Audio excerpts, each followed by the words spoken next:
L'affaire Grégory, la chambre d'accusation de Dijon ordonne un supplément d'information. Elle avait le choix entre trois solutions: renvoi en cour d'assises, et c'était le procès; à l'autre extrémité, si j'ose dire, le non-lieu, et Christine Villemain était innocentée, ou le supplément d'information. Alors Maître Garot, le défenseur du couple Villemain, a l'intention, il vient de le dire, de demander la mise en liberté de Jean-Marie Villemain.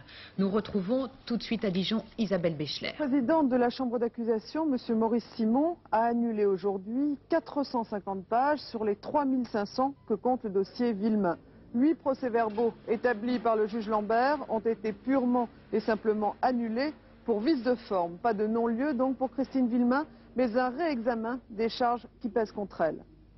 La chambre d'accusation a fait le toilettage du dossier en ce sens qu'elle a annulé un certain nombre de pièces et d'autre part qu'elle a retenu à l'encontre de l'inculpé une dizaine de charges que nous n'avons jamais cessé de mettre au grand jour.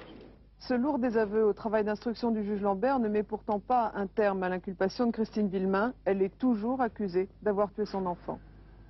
Pour nous, cet arrêt, doucement, posément, s'achemine vers la solution que nous espérons et que nous avons toujours espérée et qui nous paraît être celle de la justice, à savoir le non-lieu pour Madame Christine Villemain. C'est parce que le sort de Jean-Marie Villemain est lié à celui de son épouse qu'aujourd'hui même, dans cette journée, nous allons déposer une demande de mise en liberté dans l'intérêt de Jean-Marie Villemain, qui est détenu depuis le 29 mars 1985, ce qui fait un peu plus de 2 années. Une nouvelle phase de l'instruction reprend donc, menée par le président de la chambre d'accusation de la cour d'appel de Dijon lui-même. Le président Maurice Simon a même repoussé son départ à la retraite de quelques mois pour pouvoir mener à son terme le dossier Grégory.